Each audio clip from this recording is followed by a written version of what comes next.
Have you ever wanted to sew a corset but thought it would be too difficult? Well, no worries. I'm going to walk you through it step by step so you can't get confused. Hi, I'm Miranda from Miranda Rose Studio. I'm a working designer in New York City, and today we're going to be sewing up the Seraphine Corset. This corset has an elegantly designed bust and a slightly V-shaped waist to elongate the torso. It's designed to lift your bust and has a slight waist reduction of 1 inch. I would rate this as an intermediate level pattern because it has very curved seams. You need to insert boning, and you have to put in grommets. All of the materials and supplies that you need to create this pattern will be listed in the description below. And if you use this code within the next 72 hours, you can get 30% off your pattern. Okay, let's get started. First, you'll need your Seraphine Corset pattern. The link is in the description below. If you're printing letter format or A4 format, you'll need to assemble your pattern. The booklet comes with a print layout guide showing you how to arrange the papers depending on the format that you're using. Align the papers edge to edge. Don't trim or overlap the pages. Use the diamonds to help align the pages. I find it helpful to tape the edges of the paper first while keeping the middle of the page weighed down with a pattern weight. I recommend laying out your pattern pieces like so to avoid mixing up the pieces. My lining fabric's a good color match for my main fabric, so I wanted to use it, but it has stretch. I cut it so the stretch would go vertically along the body instead of around it. If your lining is flimsy or has stretch, I recommend applying a medium weight fusible interfacing. If you do so, trim your interfacing down to about 1/2 inch on each side except for the hem. This is to avoid bulk in the seams. Cut a piece of interfacing 1.5 inches wide and 3/4 of an inch shorter than the length of your center back. Place it 1/2 inch over from your center back so it doesn't get caught in the seam allowance. Let's get sewing. I begin sewing from the center panel out. I find that the bust is where most fit issues happen, so this allows you to catch fit issues along the way without needing to take apart the entire corset. Right side to right side, stitch panels 1 and 2 together with a 1/2 inch seam allowance. Right side to right side, stitch panels 2 and 3 together with a 1/2 inch seam allowance. Right side to right side, stitch panels 3 and 4 together with a 1/2 inch seam allowance.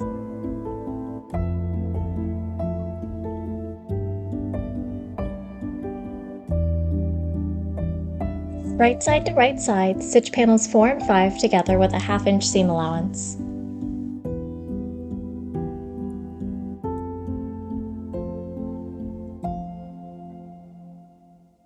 Right side to right side, stitch panels 5 and 6 together with a 1/2 inch seam allowance. Sew the lining panel pieces in the same way that you sewed the bodice lining pieces. Clip notches into your concave curves and triangles into your convex curves on the seam allowances of both your bodice and your lining. Press these seams to the center front of the garment.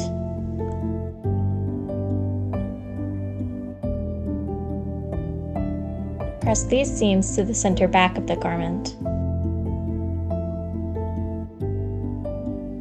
Right side to right side, pin the bodice to the lining at the center back seams and at the neckline. Make sure that the seams are matched to each other and that all seam allowances are facing the correct way.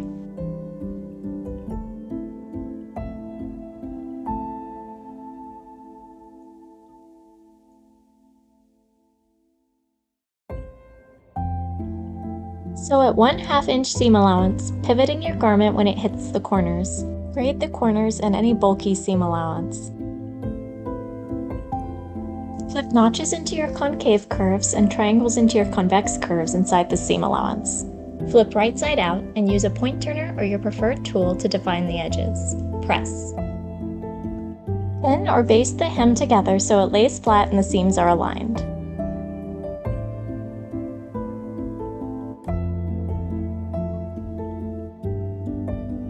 Stitch in the ditches of the seams that you sewed previously.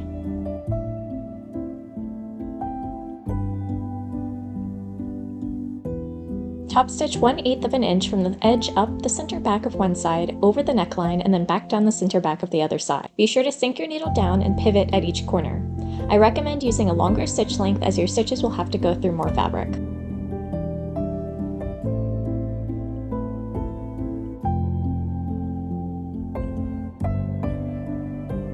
Top stitch boning channels 3/8 of an inch away from the bodice seams on the same side that each seam allowance was pressed to. For example, if you pressed your seam allowance to the front, top stitch on the side of the seam closer to the center front. Measure each seam using your pattern pieces.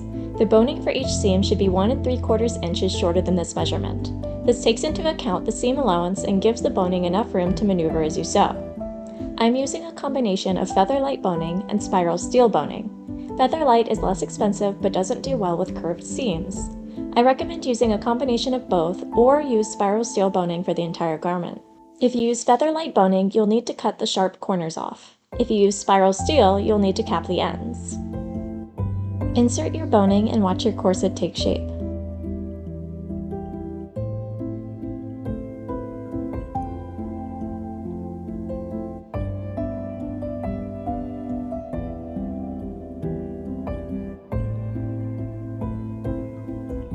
Measure your hem and cut bias lining about 2 inches longer than this measurement.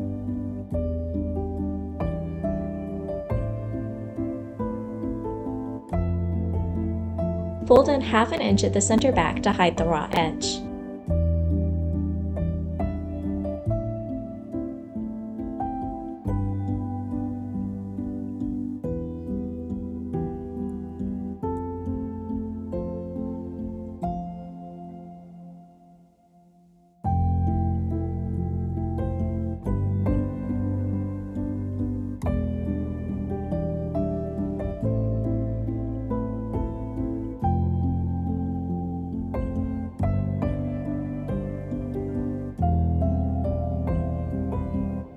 I'm using 2 1/4 inch wide bias binding for this and using the French method of applying, where you fold the bias tape in half before applying it.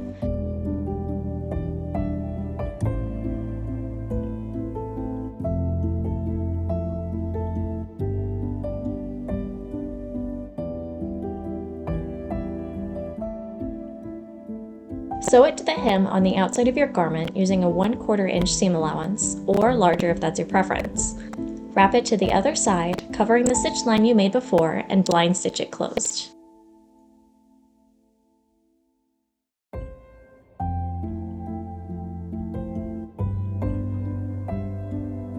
I like to fold the corset as I do this to emulate the shape it would take wrapped around your body and let the bias binding sit flatter as you wear it.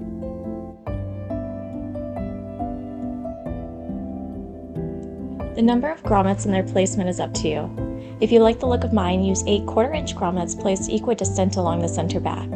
The center of my grommets are placed 3/4 inch from the center back, about 3/8 of an inch down from the neckline, and 1 inch up from the hem of the corset. Cut holes with your scissors or use a tool made for punching holes. Make sure they are just big enough to put the male side of your grommet through. I'm using a handheld grommet press to insert my grommets, but you can use a grommet setter with an anvil and hammer if you prefer. Finally, you'll need cording. I wanted to make my own so it would match my corset, but you can buy ribbon or cording if you'd prefer.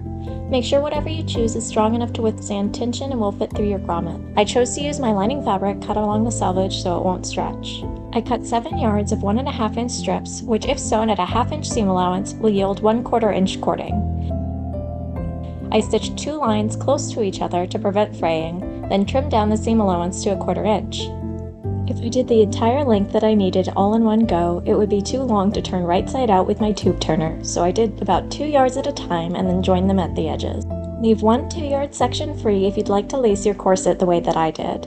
I made 2 loops at the waist, which makes it easier to put on yourself and to get more tightening at the waist. To do this, lace the bottom 2 grommets with this section and tie the ends to the ends of the cording that you laced in the top of the corset. Alright, now that we've sewn up our Seraphine corset, I would love to see your versions. Use the hashtags MirandaRoseMakes or MirandaRoseSeraphine when you post on social media so I can see it. Also, if you liked this, I have a video showing you how to make the perfect summer tank top. Alright, thank you for watching.